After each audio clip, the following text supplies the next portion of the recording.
And your band will also be there as well. Yes. Well, why is it important for you to get involved with these kinds of community events? It's just important to, as I said before, know your history, and it's also important to give back. As I said before, there's no way in which we can go forward until we learn our history, learn, to whose shoulders we stand upon. So that's basically it. All right, to our listeners now, if you've ever attended the Strong Threads Festival, if you have a question for this group of people, we'd love to hear from you. If you've attended and you just want to give a shout out about how much you enjoyed it, we'd love to hear that kind of thing. 939-9010. If you're outside of Columbia, call us toll free at 1-888-953-9830. Now, I know that a lot of people are getting ready for the Super Bowl, so we may not get any calls today, but that's all right. We're getting that information out to you regarding the 7th Annual Strong Threads African American Heritage Festival 2014 on Saturday, February 15th at the St. John Holistic Wellness Center. Now, Ms. Promise, I know, as I said, this is your baby, but you can't do it alone. That you've worked with so many partners over the years, over the past 6 years, going into the 7th year. Anybody you want to give a shout out to those partners? Yes, I've had many good workers all over the year. Committees, definitely not alone. You're right. The committee members, mostly the members of Circle, as I said, they have all been very faithful. The Barber family, Marie Adams, Mary Kirkland, and Carrie White, they have been my supporters throughout. Reverend Sammy Wade has always been there for me, and the members of St. John's Baptist Church. This year, as a matter of fact, we're going to be at their very new Holistic Wellness Center, which is just in front of the church. As I said previously, we were on the grounds of the Harriet Barber House, but because the weather has become so unpredictable, we're going to be inside their very new center, and it's beautiful. I call it the Civic Center of Lower Richland. And so they have been tremendous. Mr. Thomas Gunter, he handles the information for us. The Lower Richland Tax Commission with Richland County Council, they have been very supportive. They've made sure this event takes place every year.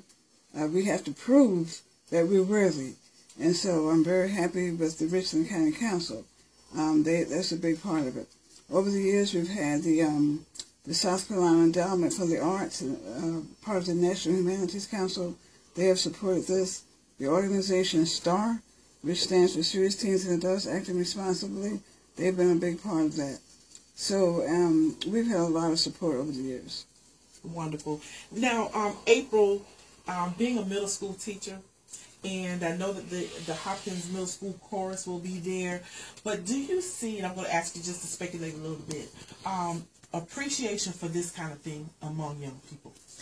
Yes, when I approached the middle school choir teacher and asked her would she be available for the students to perform, because she's a first-year teacher there, she went back and she asked the students, and they told her how they had a wonderful time last year and how they wanted to perform. They were excited. So last year, Hopkins Middle School Choir, they were able to perform. They gave us 3 numbers last year. They did an outstanding job, and this year they were so enthusiastic about performing again, and they brought their younger siblings or older siblings, and it was quite a family event. The parents stayed and watched their children perform, so it was wonderful.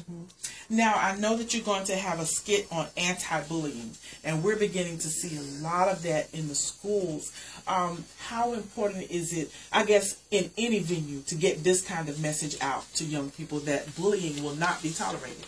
Oh, it's very important to get that message out. Sometimes the young people, they're not quite sure what bullying looks like. They don't understand. A lot of times nowadays bullying takes place cyber. You have cyberbullying. It could be through social media, and the children are just not aware. So it's very important that we let them know how bullying takes place and what bullying looks like, so they can ask for help and we can put a stop to it. All right, very good. Now, I know that you still have space available for vendors, and I'm going to ask you, Regina, because you are one of the spokespersons, for those who are interested in becoming a vendor, is there a cost, number one, and then number two, how can they secure a vendor spot?